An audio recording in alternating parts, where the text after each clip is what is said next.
আমি একবার বাংলাদেশের একজন বড় স্কলারকে জিজ্ঞেস করলাম, ওনার বাচ্চারা প্রচন্ড সফল।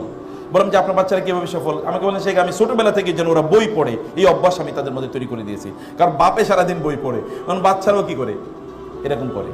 লেকচারারের বাচ্চারা লেকচারারই হয়, কারণ ও দেখছে বাচ্চাকে বাপ সারাদিন বা মা সারাদিন আবার লেকচার দেয়, অথবা ও লেকচার দেয় শিখেছে। আপনি নলেজ সিকিং এর পথটা আপনার বাচ্চাদের জন্য আপনি উন্মুক্ত করে দিন। রাসূল ইসলাম কিভাবে করতেন ভালো করে শুনুন বোনেরা। রাসূল ইসলাম বাচ্চাদেরকে কখন শেখাতেন জানেন? ডাইনিং টেবিলে। আমাদের ডাইনিং টেবিলে কি থাকে আলোচনার আইটেম? আহা একটু ঝাল কম হইলো, তরকারি মাত্র আজকে একটা, ডাল রান্না করো নাই, এগুলো this are the issues of our discussion. কিন্তু রাসূলের ডাইনিং টেবিলে আলোচনা কি থাকতো? ডাইনিং টেবিল মানে হচ্ছে দস্তরখান। আপনি আবার ফতোয়া নিয়ে যান না যে তাইলে তো ডাইনিং টেবিল ব্যবহার করা যায়, আমি সেই কথা বলছি না। আপনার ডাইনিং টেবিলে বা আপনার ডাইনিং আইটেমের মধ্যে একটা ইস্যু থাকুক, হলো কি জ্ঞান। একটা জ্ঞান। রাসূল সাল্লাল্লাহু আলাইহি ওয়াসাল্লাম ওই যে বাচ্চাকে বলেছেন, ইয়া গোলাম সাম্মিল্লাহ, হে গোলাম যখন তুমি খাবে, হে বাচ্চা, গোলাম মানে বাচ্চা, হে বাচ্চা যখন তুমি খাবে তখন আল্লাহর নাম নিয়ে খাবে, ডান হাত দিয়ে খাবে এবং কি তোমার সামনে থেকে খাবে। প্লেটে কিভাবে তুমি খাবে এটা তিনি শেখাচ্ছেন। এটা তো একটা এক্সাম্পল, এরকম হাজারো এক্সাম্পল রাসূলের জীবনে আছে তিনি কিভাবে শিখিয়েছেন। তিনি বাচ্চাদেরকে কি করতেন, নিয়ে হয়তোবা ধরেন হেঁটে কোথাও যাচ্ছেন, হাত ধরে ধরে বাচ্চাদের হাত ধরে যাচ্ছেন, যেমন আপনি আপনার বাচ্চাকে হাত ধরে নিয়ে আসেন। আমার ব্যক্তিগত অভিজ্ঞতা ছিল, মানে হলো আমার বাচ্চাদেরকে আমি যত দোয়া আছে দোয়া মুখস্থ করিয়েছি গাড়িতে। বাসা থেকে স্কুলে আসবে এতটুকু গাড়িতে আমি দোয়া মুখস্থ করিয়েছি, বিশ্বাস করুন।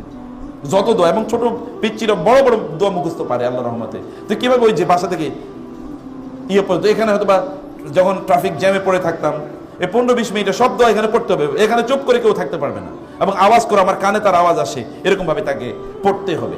আপনি যখন বাচ্চাকে নিয়ে আসতেন, আমি কাছ থেকে শিখেছি রাসূলের কাছ থেকে সাল্লাল্লাহু আলাইহি ওয়াসাল্লাম।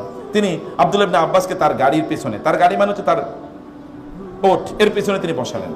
বসে তারপর বলি, ইয়া গোলাম ইন্নী উআল্লিমুকা বিকালিমাতিন, হে বৎস আমি তোমাকে কয়েকটা জিনিস শেখাতে চাই। কি কি? এই এই এই এই তিনি শেখাচ্ছেন। রাসূল সাল্লাল্লাহু আলাইহি ওয়াসাল্লাম বাচ্চাকে হয়তো হাত ধরে নিয়ে যাচ্ছেন, আনাস রাদিয়াল্লাহু তাআলা আনহুকে নিয়ে যাচ্ছেন, এবং আনাস রাদিয়াল্লাহু তাআলা আনহুকে নিয়ে তিনি বাচ্চাদের এলাকায় গেলেন, ওইখানে গিয়ে তিনি সালাম দিলেন। আনাস রাদিয়াল্লাহু তাআলা শিখলেন কি করতে হয়। আমি আপনারা বাচ্চাদেরকে শেখানোর জন্য উপলক্ষ্য তৈরি করুন। ডাইনিং টেবিলে শেখান, হাঁটতে হাঁটতে শেখান, বেড়াতে গিয়েছেন শেখান, যখন আপনি সকালবেলা অথবা ধরুন বিকালবেলা যখন তার সাথে ছাদে বসে থাকবেন, পর্দার মধ্যে অবশ্যই, অথবা যখন ব্যালকনিতে বা বারান্দায় বসে থাকবেন, সেখানেও তাকে ওগুলো বলুন। একটা যেন একটা লার্নিং এনভায়রনমেন্ট, এটা যেন একটা ইউনিভার্সিটি হয় আপনার বাসাটা।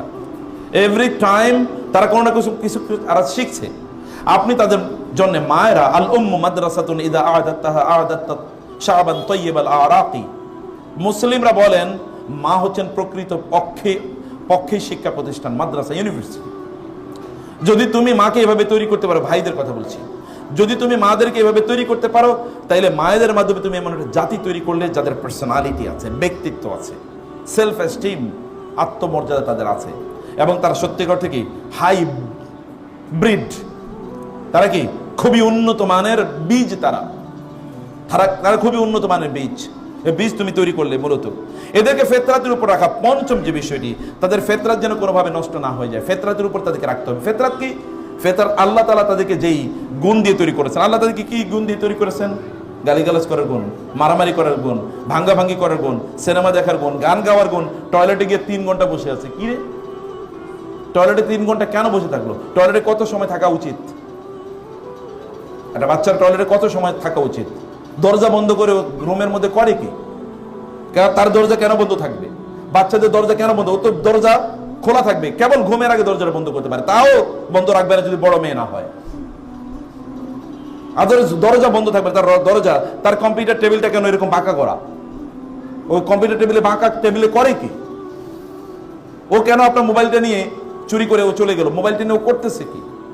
সেখানে কি আছে? আপনার ওয়াইফাই কতক্ষণ বাসায় অন থাকে এবং কেন অন থাকে? আপনার বাচ্চারা কয়টায় ঘুমাতে যায়, কেন এত পরে ঘুমাতে গেল? আপনি ঘুমিয়ে পড়ে তারপরে টুটু টুটু করে আওয়াজ শোনা যায়, কি করে ওরা ওই সময়? ওরা ল্যাপের নিচে কি কোনো কিছু ডিভাইস আছে? এগুলো চেক করার দায়িত্ব আপনার। ইউ শুড এনশিওর, এখানে আপনাকে এনশিওর করতে হবে। অন্যথায় অনেক সময় সে হয়তো বা কাঁদবেন, তখন আর কান্নায় কোনো কাজ হবে না। এখন কাঁদার দরকার নেই, এখন হাসতে হাসতে ওদেরকে মানুষ করুন, এখন হাসতে হাসতে মানুষ করুন, তাহলে আজীবন হাসবেন। আর এখন আপনি এখন আপনি অন্য জিনিসে ব্যস্ত থাকেন, তাহলে আজীবন কাঁদতে হবে। এই সন্তানদের জন্য আপনাকে কাঁদতে হবে। আমি আপনাদেরকে বলবো, বোনেরা বাজারে যাবেন, সুন্দর সুন্দর বই আছে, বিলিভ মি। আমাদের আজকে 2টা বই আছে এখানে। এটা হচ্ছে মায়েরা আসলে সোনালী যুগের এই যে বড় বড় মানে ইসলামিক স্কলার যাদের কথা বললাম, তাদের মায়েরা কিভাবে তাদের সন্তানদেরকে লালন পালন করেছেন তার উপর একটা বই। আর একটা হলো গোটা জীবন জুড়ে নাসিহা দরকার আমাদের, কোন পদ্ধতিতে আমাদের জীবনটা পরিচালনা করবো। দুটো বই আপনারা নিয়ে যাবেন, এটা মাস্ট রিড। বাসায় বসে পড়বেন, বাচ্চাদেরকে নিয়ে পড়বেন, পড়াবেন, এবং অন্যদেরকে আপনারা গিফট করবেন, আত্মীয় স্বজনদেরকে, বোনদেরকে গিফট করবেন, বান্ধবীদেরকে গিফট করবেন। অন্য কিছু গিফট করছেন, হাদিয়া, বই, মানে অন্য কিছু যেটা আপনারা ঈদের সময় দিতেন, বাবাকে বই, 1-2টা বই তাদেরকে দেন, কালচার তৈরি হোক। আমি আমার জীবনে দেখেছি বাংলাদেশের একজন বড় ইসলামী ব্যাংকের প্রতিষ্ঠাতা সহ ইসলামিক ইউনিভার্সিটিগুলোর প্রতিষ্ঠাতার মধ্যে একজন, এত বড় স্কলার বাংলাদেশে খুব কম এসে আমাকে বলতে, চাচা আমি প্রতি মাসে 30-40 হাজার টাকার বই গিফট করি। আমি বললাম সুবহানাল্লাহ, সাদাকায়ে জারিয়ার কি বিশাল বড় কাজ। বান্ধবীদেরকে বই গিফট করেন, তাদেরকে বলেন কিভাবে তারা ভালো মানুষ হবে, আর তারা ভালো মানুষ কিভাবে বানাবে, এটা তাদের মধ্যে তৈরি করা, ওদের মধ্যে সেলফ এস্টিম তৈরি করা, বাচ্চাদের মধ্যে সেলফ এস্টিম।